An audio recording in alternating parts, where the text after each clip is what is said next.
tona zali moto auta likolo akita na se aza na biso longo o biso to bengi nzambe molimo mosanto mais batebele bakokwa na yango te bakolobaka ya solo tondimité mais mingi pe basala ba recherche yango na makambo biso to kolobaka soki bakimbangisa balobi te ya solo simo kimbango azali nzambe molimo mosanto ko boya na note linga osala ba recherche kwa koyeba kimbango yango azali nzambe na ndenge nini ngana yeli bino mopaya ako se présenter a expliquer bino a utina lingomba nini ndenge nini papa simo kimbango yemoka laksaki yake ya solo ngai lukanga na bible ezali ngai ne nzambe molimo mosanto papa o se présenter aux alinani na kombo tata mwana peli mosantu ngai kombo na ngai papa Kabambala Kondo Justin ngai nazalaki catholique depuis 2006 nde nakomi kimbangiste na libiangi ya yemoko papa Simo Kimbangu donc nazwaki na vision un mois après pe nakutani na ye pe na nzoto boye na centre d'accueil nde atindaki ngai na Kimbanseke nakende kuna mpwete nakutana na pasteur ayamba ngai pe azwa charge na ngai yango nakomaki na Kimbanseke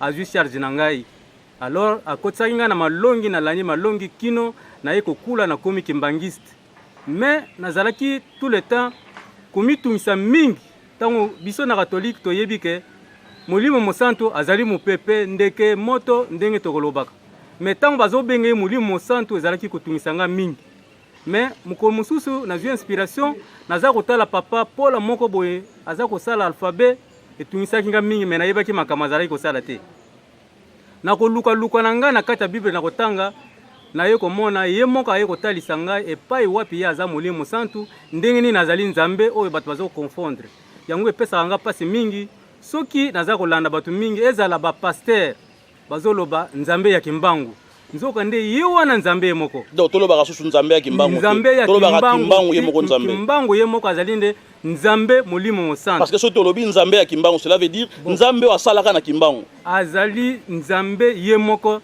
soki yo ozoloba ke nzambe ya Kimbangu lokola nzambe ya Abraham nzoka nde nzambe ya Abraham wana ezalaki kaka ye Kimbangu po ete bayebaki nano kombo na ye te wana nde babengaki nzambe ya Abraham po amimonisaki nano te mais tango akiti na mokila ye amimonisi ye moko nde azali nzambe yango wana nga nazala na bapreuve mpo na kolakisa ete ye azali nzambe ndenge bato bakolukaka bapreuve par neuf ndenge toyekolaki na classe nga mpe nazala na bapreuve wana mpo na kotalisa ete papa Simo Kimbangu nde ye nde nzambe na maimaso oyo asalaki eloko ya par hasard te donc yo zana ba preuve wana nazana ba preuve wana surtout ya ko prouver mutu kolakisa papa Simo Kimbangu ye nde nzambe na kati ya bible pona kolakisa papa Simo Kimbangu azana kati ya bible po mingi bakotuna kalobi na bible bakoma ye wapi batanga ye wapi baza koluka ndenge batanga ye mais nzambe ye moko miboma na ba chiffre na ba verset na bible pona nini ba chiffre batu mingi bakokama pona nini ba chiffre pamba te na kati ya bible oyo tokomona mukanda mususu bakobenga kango nombre wana elingi koloba ba chiffre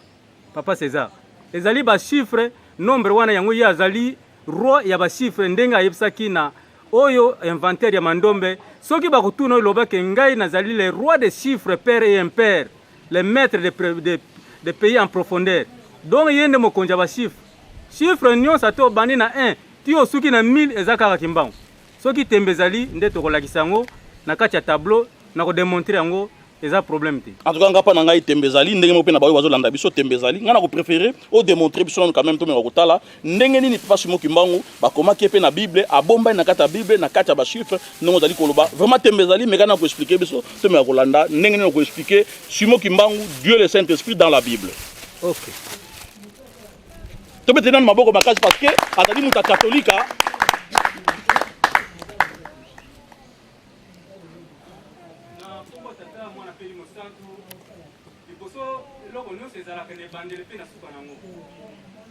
soki lelo oyo bato mingi balobi ete nzambe ye molimo mosantu azali mopepe bazwi yango wapi kaka na bible wana tokotanga yango na mokanda ya Genèse bino bokozwa kaka baverset Genèse chapitre 1 verset 2 wana nde balobi ete nzambe aza mopepe parce que tango mokili nzambe asalaki mokili balobi mokili ezalaki na lolenge te molimo ezalaki kotambola likolo ya mai toye komona ba mususu balobi ete nzambe azali moto batangi yango wapi na mokanda ya Actes des Apôtres chapitre 2 verset 1 à 2 kuna balobi ete nzambe azali moto pona nini tangu nzambe nkolo Yesu ayebisaki ba disciple na ye alobi ete bozela wana boko yamba Molimo Mosantu nguya Molimo Mosantu bango bazelaki nde epai wapi balobi ete Molimo wana akitaki likolo na bango lokola lolemo ya moto bango balobi bakanisi peke nzambe Molimo Mosantu azanani moto.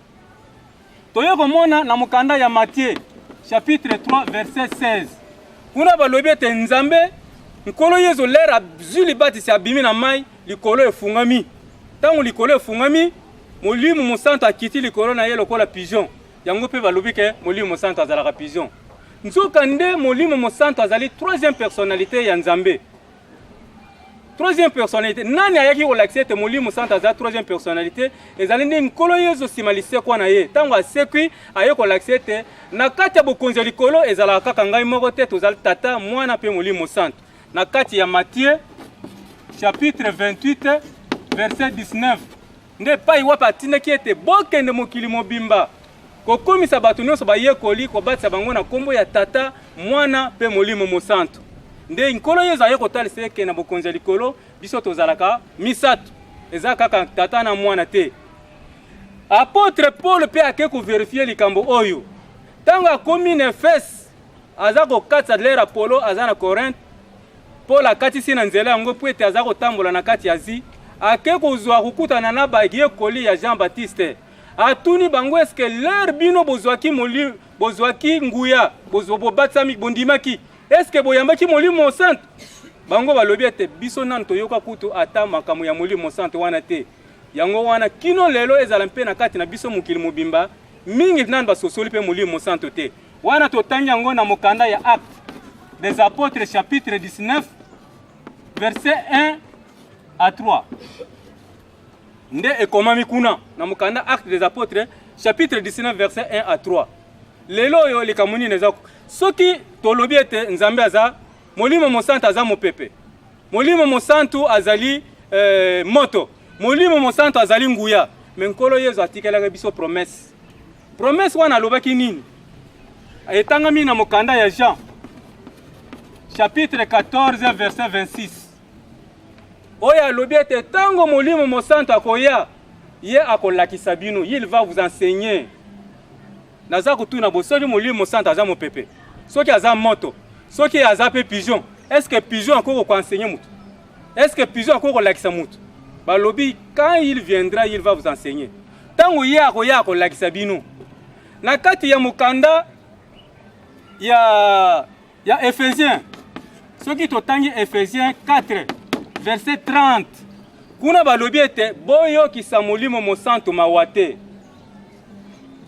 tokoyokisa pigeon mawandengeni tokoyokisa mopepe mawandengeni kuna balobi ete boyokisa Molimo Mosantu mawate elingi kolobi ete Molimo Mosantu azali nde moto Molimo Mosantu azali eloko te po balobi quand il viendra pronom personnel wana eza ko remplacer eza ko lakisa ete azali nde mutu yango wana lelo yo biso tozali lokola bato oyo bameminga mbo biso bakimbangiste pona nini po tolobi ete papa Simon Kimbangu yende Molimo Mosantu bato baza koluka preuve ezali wapi lakisa biso ete papa Simon Kimbangu aza Molimo Mosantu pe nzambe toza kokende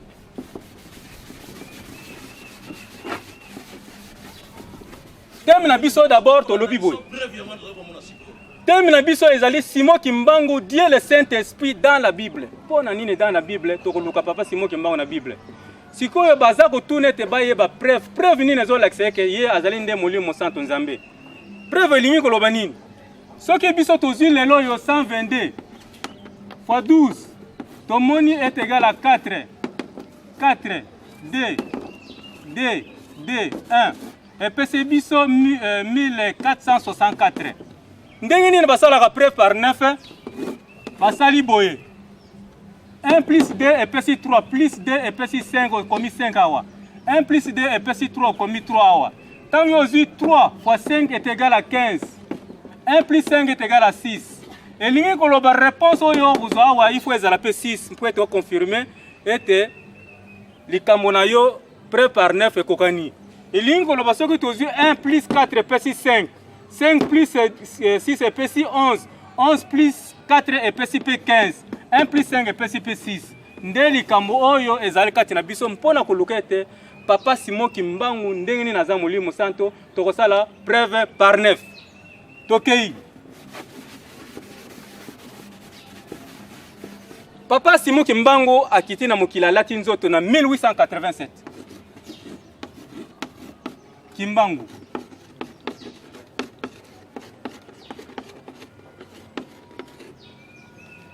Tango akiti na mokili, batu mingi balobi toza na prophète aye. Pona nini abanaki osasa ndenge to landi na ba émission, balobi taza prophète, penza vrai prophète. Oui, babenga ki est prophète. Mais prophète wana l'air bazo benga ye ya koloba ke envoyé spécial ya nkolo Yesu. Ndoko nde envoyé spécial ya nkolo Yesu azanani molimo mosanto to bengi Saint-Esprit.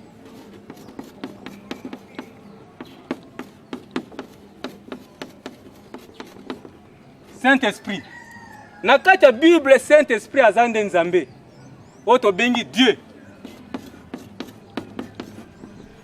Eloko nini ko lakse ke Papa Simon Kimbangu azali molimo mosanto pe azan nzambe. Pamba te biso na bizana na biso kimbangiste loba ke beto bia tozana nzambe na biso. Sikoyo. Awa tozali na combien de chiffres? 4 chiffres. Awa tozana na 2 mots. Awa tozana mot moko. Sikoyo 4 chiffres biso to divisé par 2. Awa pe 2 mots yo to divisé par 2, to ya kosa la preuve na oyo. Soki biso tozi 1 plus 8 epesi combien? 9. To ramener 87 awa nanu. Tozi 9 plus 87 epesi biso 96. Tozi 9 plus 6 epesi biso 15. 1 plus 5 epesi biso 6. Premier chiffre oyo na date na obotama. Il fallait chiffre tozi awa tozongo pe awa. O tozi awa tozongo pe awa. Mais oyo ezali ba lettre, oyo ezali ba chiffre correspondance ezate to sali yango to luki yango ba chiffre na kati alphabet. Tozi lokola S oyo opesi vaza na valeur combien? 19. Tozi 19. A oyo aza na valeur 1. 19 plus 1 epesi biso 20. Toza na I. I aza na valeur combien? 9. Plus 9 epesi 29. Toza na N. N aza na valeur combien? 14. Plus 14 epesi 43. Toza na T. T aza na valeur combien? 20. 43 plus 20 epesi 63. 6 plus 3 epesi combien? 9. Tozi 9 ango to komi awa.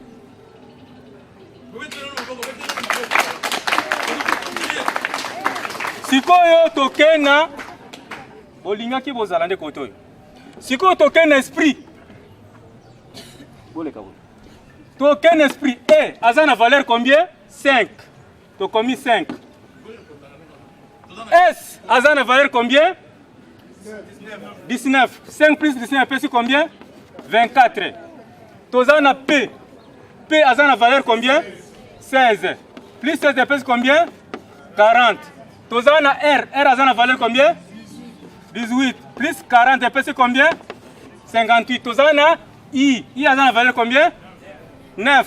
9 plus epesi combien? 67. 67 plus 20 epesi combien?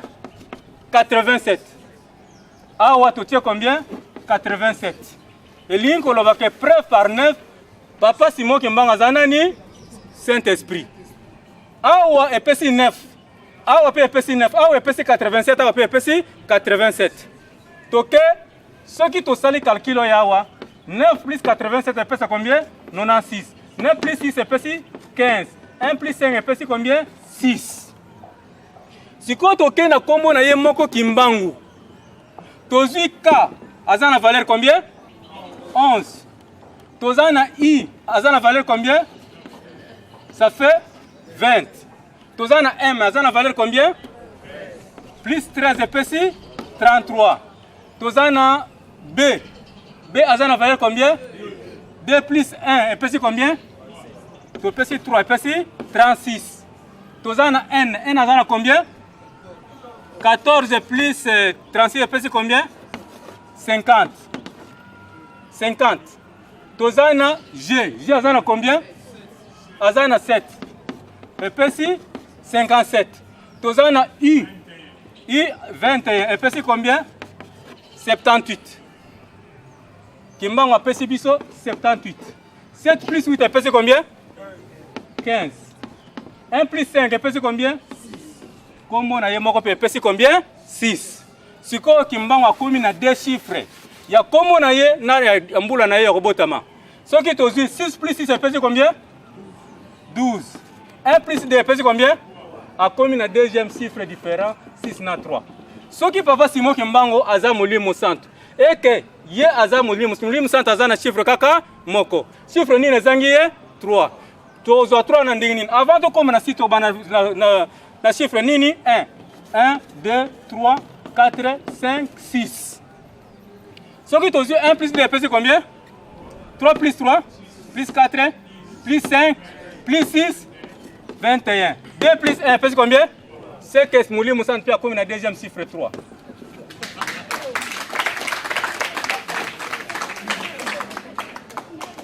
Sikoyo. Et là qu'ils ont confirmé que papa Simon Kimbangu aza Molimo Santo. Sikoyo toza na Dieu. Or que Molimo Santo aza Nzambe. Soki Molimo Santo aza Nzambe, il faut Dieu yazwa combien de chiffres? 2 chiffres wana.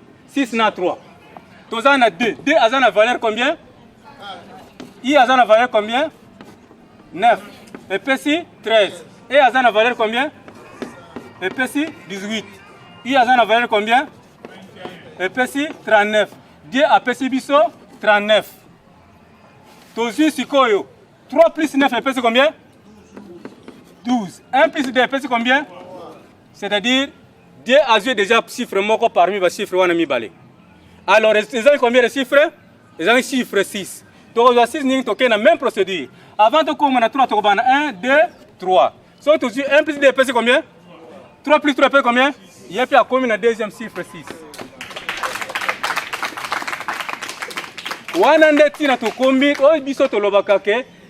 Papa Simon Kimbangu azali Molimo Santo Nzambe. Pasa kotuna boye na mukanda ya Jean chapitre 14 verset nango 7 à 8. Kuna Jésus alobi ete naza kozonga pa ya tata. D'abord bino pe boyebi tata langa pe bomona kiye. Philippe alobi lakisa biso tata alobi oh Philippe bozana ngai tango molai bozoyeba pe ngai te. Aza koluka tata Yesu. Or que tata Yesu aza nani? Dieu. Qui est Dieu? Ceux qui ont tangi na mukanda ya Jean chapitre 4 verset 24. Balobi Dieu est esprit. Dieu qui? Esprit. Oyo azali Dieu. Mais Dieu oyo balobi ya azali esprit. Nzokande esprit oyo azana valeur combien? 87. Oyo azali valeur anani? Ya Kimbangu. Yango baloba Nzambe aza esprit. Mais esprit azana valeur. Valeur esprit eza 87. Oyo azali valeur ya Kimbangu 87. Yango wana baloba ka Dieu est esprit. C'est-à-dire esprit wana alongo azalaki esprit tanga zo monana te. Mais l'air aye na mukili aye ressource esprit te aye alatinde nzoto. Papa Simon Kimbangu abandi musala date nini? Le 6 avril 1921. Pona nini abandaki musala le 6 avril? Lelo mutu moko te na lingomba yebi pona nini abandi musala le 6 avril. Le 6 avril oyo euta yiwapi? Parce que lokola za Nzambe abongisaki déjà makambo nyonso. Nkolo Yesu lera abandi musala zaki na âge combien? Aza na mbula nini? 30 ans.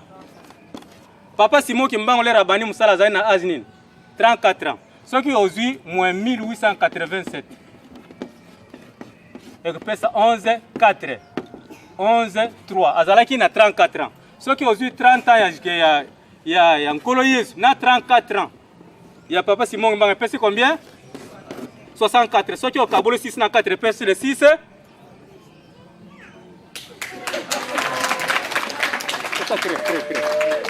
Prêt.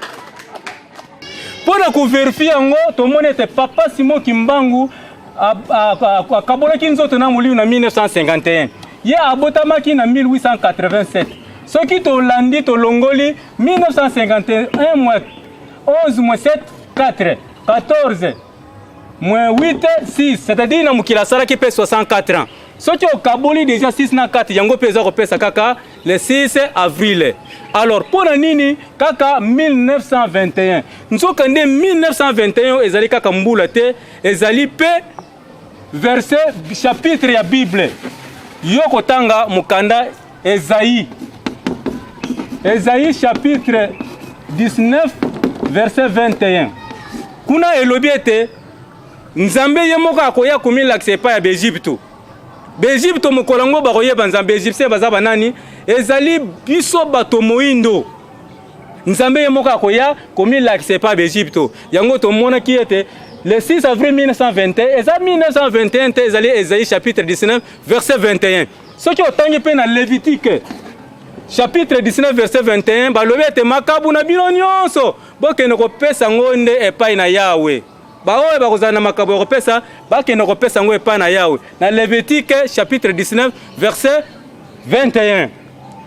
Alors soki tolandi kuna 19 21 tozwi 1 plus 9 epesi biso 10 tozwi 1 plus 0 epesi 1 toramene awa 21 tokotanga ngo na Matthieu chapitre 21 verset Matthieu 1 21 kuna balobi ete akobota mwana mpe akobenga ye kombo Yesu molimo mosantu aboti mwana kombo ne bapesi nani Yesu pona kuverifie yango tozwi kaka 10 oyo totiaki awa 1 plus 9 epesi 10 oramene awa 21 otangi na Luc chapitre 10 verset 21 kuna balobi ete nkolo Yesu asepeli alobi papa na sepeli yo nkolo na ngai molimo mosantu nazali na esengo mingi pamba te yo ozwi makambo oyo obomi na bato mayele opesi yango na bana mike bazoba bato bayebi makambo te na mokanda ya Luc chapitre 10 verset nango 21 bato baza koluka bayeba siko kimbango aza nani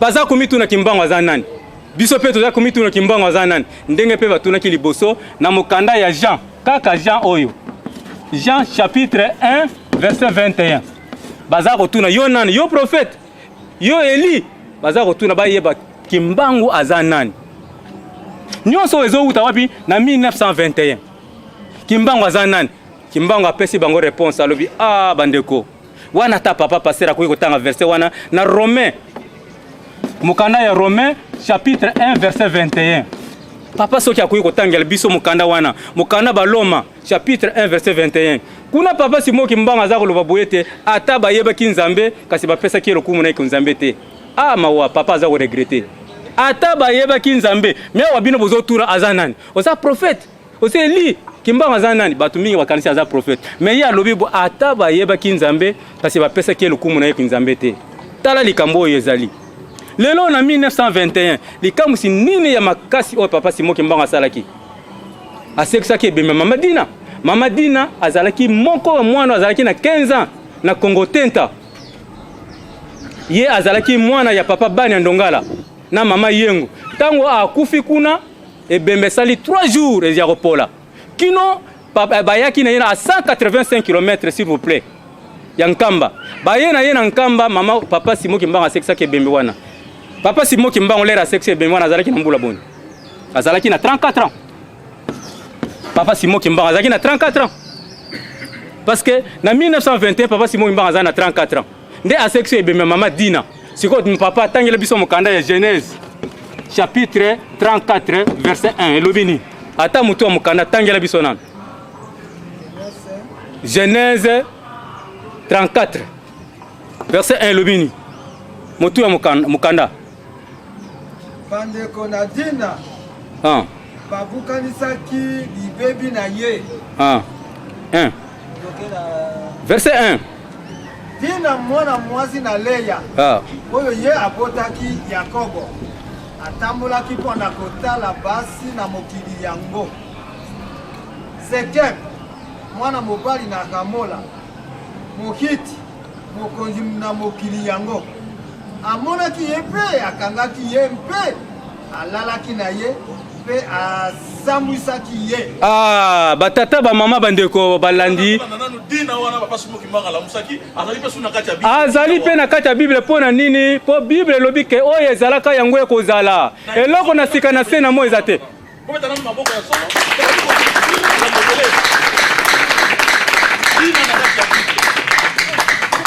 parce que soki totangi na mokanda ya Romains chapitre 6 verset 23 Romains 6 23 alobi ete lifutu ya masumu efutu ya masumu ezali nini liwa bongo sikoyo Dina azwaki liwa papa Simo Kimbango aye kosekisa ye lisumu nini asenga asalaki lisumu yango wana ekobo oyo batangi na kati ya Bible elingi koloba ke Dina asalaki lisumu oyo ezalaki yango ezali ekozala lisusu yango wana papa Simo Kimbango kaka na l'âge ya 34 wana azalaki yango ekomemi na Genèse 34 dina oyo asekisaki na âge ya 34 ans kaka ye wana dina wana oyo azalaki mpona nini na lere wana asekisi na 34 dina mpe bake kokoma ngo na Genèse 34 nde awa epai wapi eye kobotama église oyo tobengi lelo oyo église de Jésus Christ awa naza kosukisa nde esika oyo tobengi yango église de Jésus Christ sur la terre par son envoyé qui Simon Kimbangu.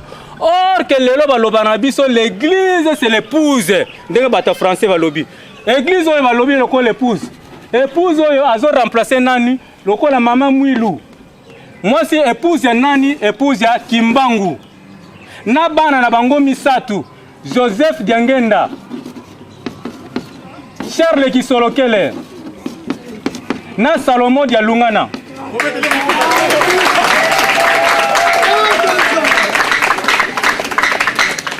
ezali épouse ezali nde épouse ya Kimbangu na bana misatu J oyo elakisi Joseph Diangenda C oyo elakisi Charles Kisolokele S oyo ezali nde Salomon dia Lungana lokuta to solo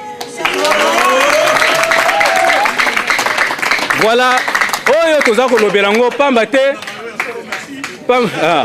na invitation au monde à continuer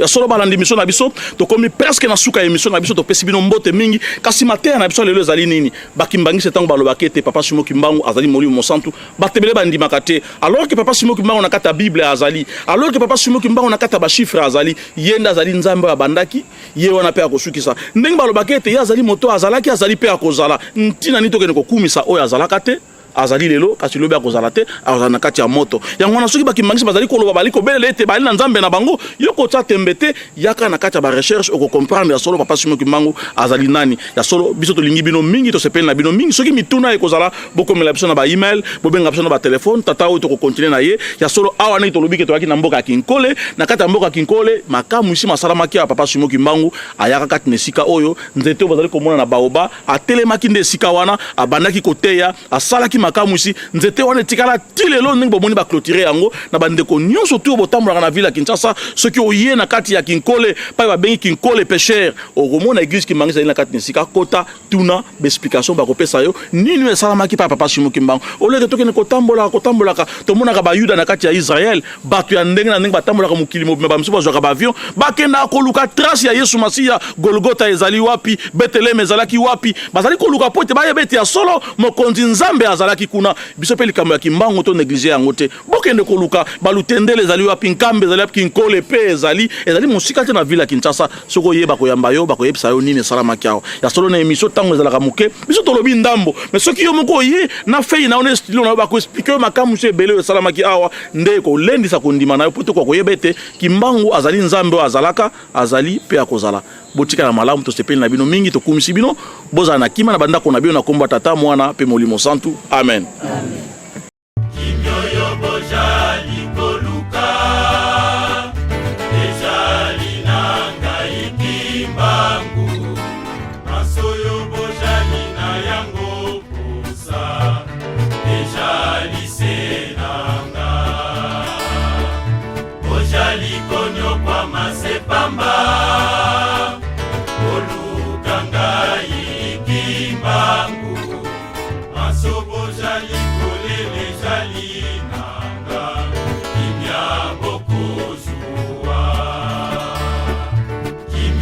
Boja